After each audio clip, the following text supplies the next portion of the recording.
New this morning, thousands of North Korean troops right now on the ground and training in eastern Russia. This is according to the Secretary of Defense, Lloyd Austin, speaking to reporters this morning. U.S. officials, though, not sure yet what they're being trained for. This is just days after video was released from officials in Ukraine appearing to show North Korean soldiers receiving Russian uniforms and equipment. CNN's Oren Lieberman has the very latest for us from the Pentagon. Oren, good morning.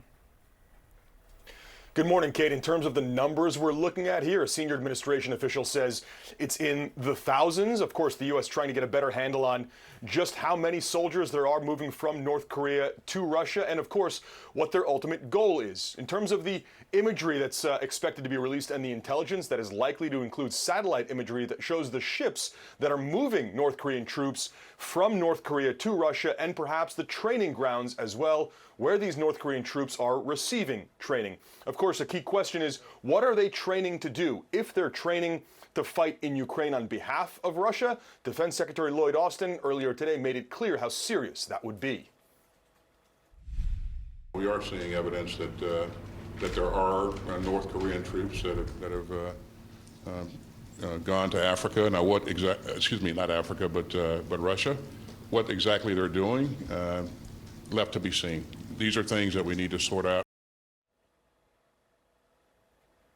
In terms of how serious it would be, he said it would be incredibly serious, not only for Europe, but also for the Far East as well. South Korea and the UK have both pointed out that there are troops that are headed, that these troops are headed there perhaps to fight in Ukraine. That's something the U.S. is trying to get a much better grasp on, and we'll certainly be watching to see if they pop up in eastern Ukraine fighting on behalf of Russia. Kate, a key question here. What is North Korea getting in exchange for giving troops to Russia here? Of course, North Korea has tried to advance both its nuclear and its satellite program. Those would be two areas where the Russians could very well help out North Korea, and it would be very serious indeed if they choose to. Very good question indeed. Great to see you, Oren. Thank you very much. Global leaders have assembled in Russia for the first official day of the BRICS summit. They came together for a group photo before meeting together. Meetings getting underway just a short time ago. This year's event is being hosted by President Vladimir Putin. It's been described by some as a convergence of nations who want to see a shift in the global balance of power, although President Putin has denied it's an anti-West alliance.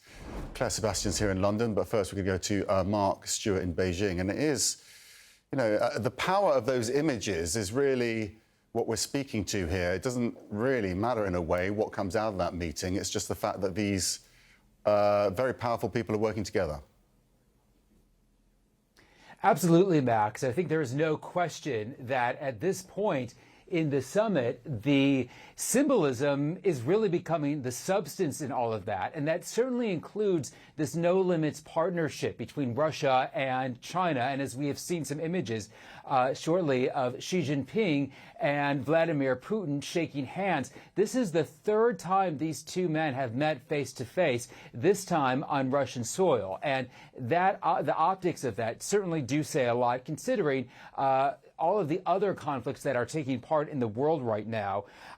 Xi, in his remarks with Putin, talked about this idea of fairness in the global landscape, and that the U.S. is often has more of a dominant position than perhaps other countries in the global South. It's a theme that we have heard many times from Xi before. Let's listen to more of his remarks from Russia. The world today is facing momentous transformations unseen in a century, resulting in a fast-changing and turbulent international landscape. Yet I am confident that the profound and lasting friendship between China and Russia will not change, nor will our sense of responsibility as major countries for the world and for the people. The optics of all of these leaders sitting at a table together also says a lot, in addition to this relationship between Xi and Putin, which has been long established. As we look ahead in the hours ahead, one thing that is of curiosity to us here in China is a meeting, an expected meeting on the sidelines with President Xi and Indian President Narendra Modi. Before the summit began, the two nations did reach an agreement over a border, a very contentious border dispute between the two nations. we are anxious to see what the two men have to say about that now that they are together in the same location. Max and Christina. All right, Mark, thank you. Let's turn to Claire to discuss Russia and Putin. As Mark was saying there, Claire, I mean, a lot of this, as we know, is about the optics. We were talking yesterday that Putin is using this as a chance to glean legitimacy on the world stage at a time when he's becoming isolated from the West. And I think most in the West see this summit for what it is.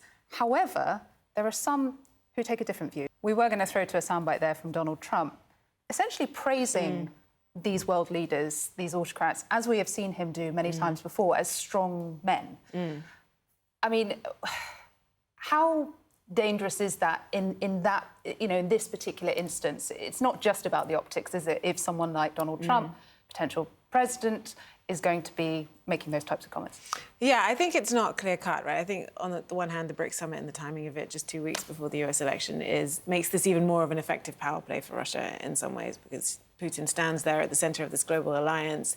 They are on state TV mocking the West. They had a montage on a very well-watched talk show last night showing, in one side of the split screen, US officials, including Biden, saying, Russia is isolated. And on the other hand, they showed the arrivals on the other side of that split screen of Modi, of Xi Jinping, of all the leaders arriving at the BRICS summit. But I think it's not clear-cut, right? I think certainly we saw with the first Trump administration that just because he might praise people, call them strong, doesn't mean he's not going to get tough on them. Certainly, we saw with the tariffs on China, sanctions on Russia actually went up during the first Trump administration. But that is the prism through which Russia will be looking at this, right? Their key goal here is, one, to erode by any means possible Western support for Ukraine, and two, to sort of work towards a lifting of sanctions eventually. So they will be looking at this and hoping that it fits into a bigger picture of sort of an affinity for Russia and Putin, combined with skepticism for supporting Ukraine. And obviously, for Ukraine, looking at this, it is extremely concerning. So I think you have to look at this BRICS summit in the context of the US election and that sort of layer of unpredictability that it has put on everything. Also concerning for Ukraine, I think, has been the acceptance of an invitation by the UN Secretary-General, Antonio Guterres, to attend this BRICS summit.